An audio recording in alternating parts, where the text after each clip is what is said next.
Hello, today is March 31st, and I have Dr. Gamilah Pierre with me today, who is going to answer some important questions that are on the minds of women who are pregnant and what they should be observing and doing throughout the COVID-19 crisis. So, Dr. Pierre, let's start with this. If someone is pregnant and exposed to a COVID-19 patient, what should they do? Well, if someone is exposed to a known COVID-19 patient, they should contact their obstetrician. The obstetrician will then go over a series of questions to see whether the patient is symptomatic or asymptomatic. Assuming that if the patient is symptomatic, then that may require the patient to be tested. It depends on what the exposure level was. If the patient is asymptomatic, we would recommend that if they are exposed to a known carrier, that they self-isolate or quarantine themselves just like the regular public for 14 days. Okay, good. And what if someone who's pregnant actually does get COVID-19? So at this point, from the CDC and from ACOG, which is the American College of Obstetricians and Gynecologists, we have not seen any vertical transmission. That means we have not seen any transfer of the virus from the mother to the baby through being pregnant.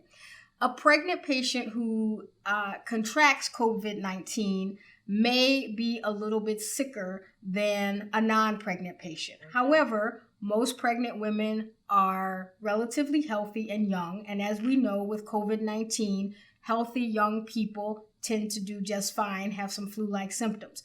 So if the mother is is symptomatic and actually is infected, we would monitor her to see how bad or how severe her symptoms are and then treat her appropriately.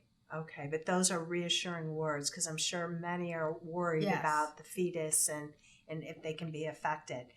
So should pregnant women go to their physician's office for pre- and postnatal visits? Yes. So obviously this has to be individualized with each pregnant patient. Some people will be high risk and they need to make sure that they're going to their regular OB appointment. So I would say that for each woman, they should contact their OB provider to find out. In some early pregnancies, we may be able to space out the routine prenatal appointment as opposed to being every 4 weeks. You may be able to be every 6 weeks. Telehealth and obstetrics is something that is evolving, but as you can imagine, it's quite difficult. Sure. But we are talking to patients regularly. But before you make the decision to not go to your OB provider, you really should contact them.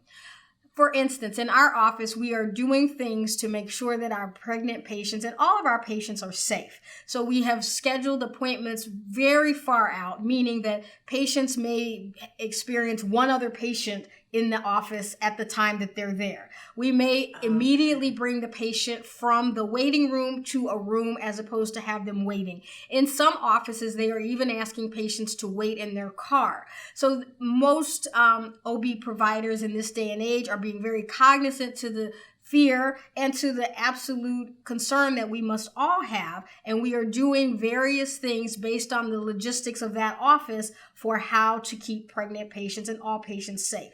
In addition, most of us have reduced the number of routine appointments. Therefore, the number of patients in the office overall is far fewer than what you would expect.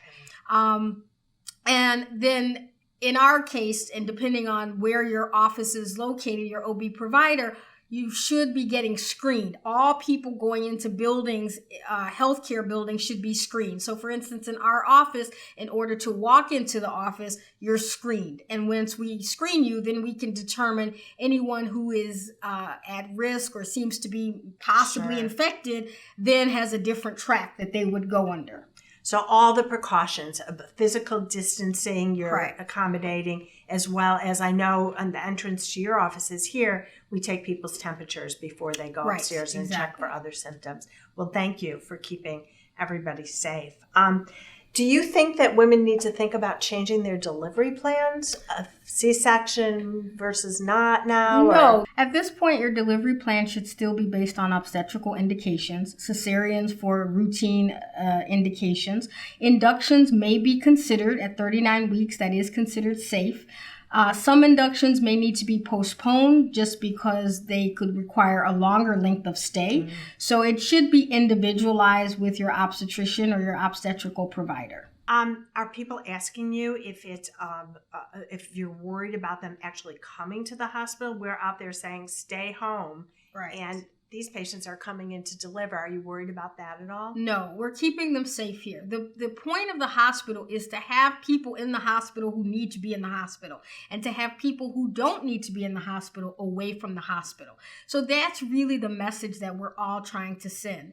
The hospital is for people who need the care. It has been shown time and time again that hospital births are far safer than home births.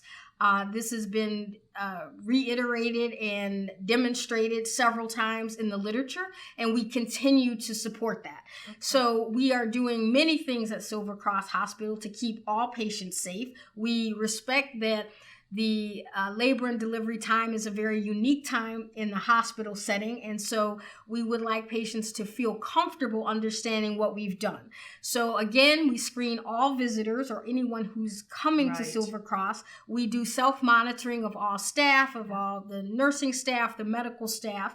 We are very, very conscientious about any patient who, not an obstetrical patient, who would be potentially positive. Those patients are in the appropriate rooms for their care. Exactly. They're isolated. The obstetrical patients are on a very unique floor. It happens to be the third floor in our hospital. We're our own little island, as we like to say. And so it's kept very safe and secure.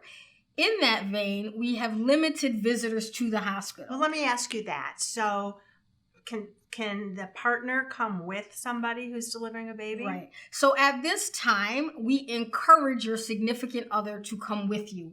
The labor and delivery time is stressful, it's exciting, and we want you to have that support person, usually your significant other.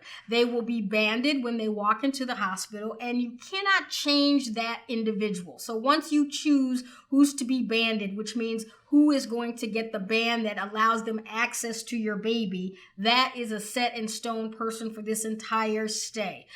And we want you to bring your certified doula if you have one. Doulas are birth coaches, which some women have chosen to have. They're great. We have several in the community who do a great job. And if you have a certified doula, we encourage you to continue to bring your doula. Okay. So we have limited visitors to other areas of the hospital, but we will not limit visitors because we don't even consider that person a visitor. That's a support person. It's a very different type of visitor. So let me summarize. People can bring one support person with them, partner, whatever. And if they have a certified doula, they may also come. Did I get that right? Exactly. Okay, good.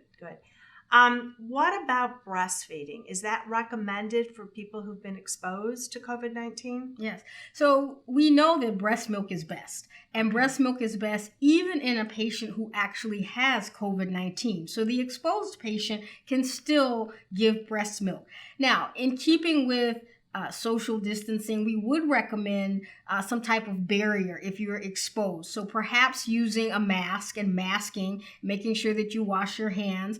If you are actually COVID positive, then we would suggest pumping and then giving the baby the breast milk through a bottle. But breast milk is still best in all cases. Okay. So babies coming don't know about COVID-19, but I'm sure the moms are worried. So thank you so much for this advice. Is there anything else you want to add? No, thank you for providing this for our patients so they can feel safe and secure. Thank you. Thank you.